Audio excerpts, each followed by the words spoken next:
My family had had arrived down to Florida. I graduated from Florida A&M in December of '01, and my mother came down. She looked at my face and she said, "What's wrong with your face?" And my mom and I, we play a lot. So I said, "Mom, what's wrong with your face?" And she said, "No, really, your eyebrows, nose, and ears was turning the color of the inside of your hand."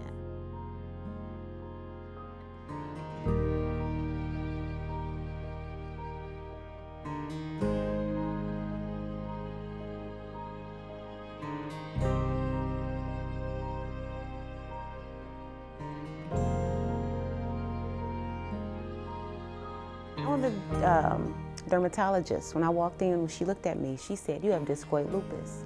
I had never heard of lupus a day in my life. She knew. She just knew just like that. And so she took a skin biopsy, and that's, at the time, I thought it was the most inhumane thing, where she cut a piece of skin from my eyebrow and put it in a vial.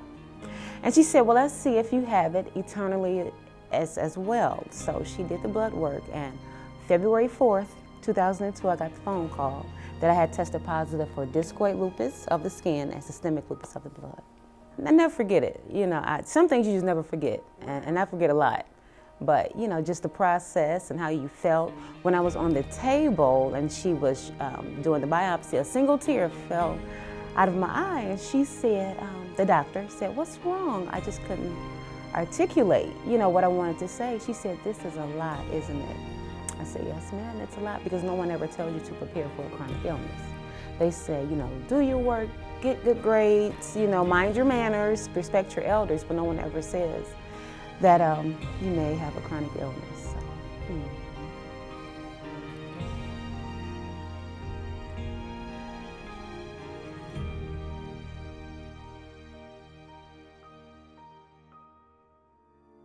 I wasn't really fearful when I was diagnosed. I just kind of wanted to, okay, well, let's see what this does. Where does it take us?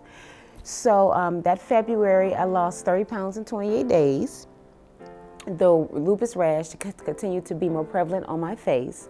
So I was given a topical steroid to kind of, you know, rub on my face and all that good stuff. So my color did come back.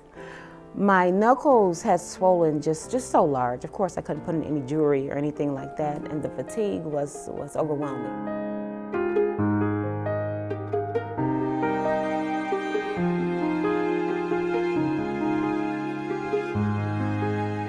So when I started to feel healthy, I went to a Bible study. I love a good Bible study.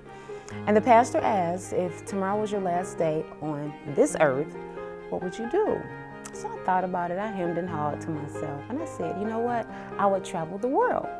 So it was a Wednesday night. I went home and Googled flight attendant. So found out that Northwest Airlink was having an open house, search for flight attendants the very next day, that Thursday. So long story short, within a week, I was a flight attendant. Because I said, if lupus is going to get me, I was going to be in Hawaii. I was going to be in the Eiffel Tower, you know, Aruba, somewhere, just having a good time if lupus really wanted me that badly. And I noticed with my flares, each one gets a little worse. And I remember my mother came down for one Thanksgiving, and I remember just driving, and she was just looking at me because the lupus rash had returned. You know, my cheeks. And the reason why they call it the butterfly rash is because the butterfly's wings are your cheeks, and the body of the butterfly, which is also white, is your nose. But things just started getting worse. I mean, at one point, I would go to my restroom in my house, like commando style, on my belly, because I'm tired. I'm so tired, I'm so weak, but I don't want to say uncle. You know, I don't want to go home, because if I go home, that's going to mean I failed, you know, that kind of thing. And so I just kept at it. In December of 2008, I went to the rheumatologist. You know, he did blood work, did the whole urinalysis bit. And when I visited him, he patted me on my back and told me good luck. He said there was nothing else he can do for me. So I told my mother that, and she began to cry. And she said, "Sharon, just come home. Just come home." This was in December, so by my birthday of 2009, I was back at home.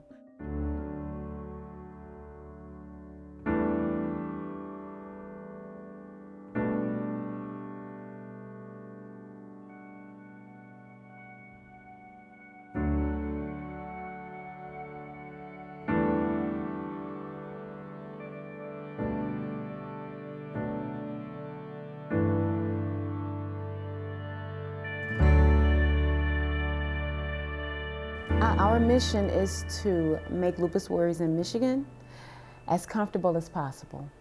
We also offer, Lupus Detroit was created so we can pretty much give away money. So, we have an emergency financial grant that lupus warriors in Michigan can apply for that can pay medication, pay doctor's bills, pay, as I mentioned earlier, the mortgage and the rent. Because no lupus warrior should feel like they have to decide between putting food on the table and paying their rent. That just makes me so sad. So that's the premise that Lupus Detroit was founded on. Lupus Detroit is a necessity because I've heard the feedback about how people are just so happy that there is a lupus organization in the city, that awards scholarships, that awards emergency financial grants, someone that they can call on and speak with. We also offer monthly support group meetings every fourth Saturday. So we're making an impact. I'm really grateful.